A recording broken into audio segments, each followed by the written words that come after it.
Unafika mapema kileleni, na sababu kubwa iliyopelekea hali hiyo kutokea ni kutokana na kufanya masturbation kwa muda mrefu. Iko hivi, kufanya masturbation kunasababisha umwage haraka kutokana na kwanza kuathirika kisaikolojia. Iko hivi, unapokuwa unafanya masturbation ni kwamba unakuwa unatumia muda mchache kufika kileleni, okay? Sasa ikiwa kama umekuwa ukifanya tabia ya masturbation kwa muda mrefu, maana yake akili yako inajiseti kwenye kumwaga ndani ya muda mfupi. Kwa hiyo utajikuta unaposhiriki tendo ndani ya dakika chache umemwaga.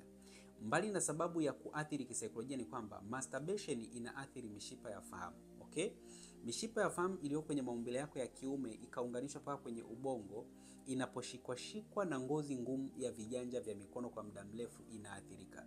Inapoathiriwa, maana yake uwezo wa kuzuia msisimko mkubwa kutoka kwenye ubongo kwenye maumbile yako ya kiume unapungua. Kwa hiyo utajikuta unaposhiriki tendo ndani ya dakika chache tu unajikuta tayari umemwaga. Haya, nini kifanyike urudi katika hali yako ya kawaida? Maana yake hapa unatakiwa ufanye matibabu yanayokwenda kuboresha mishipa yako ya fahamu ili ifanye kazi katika hali yake ya kawaida.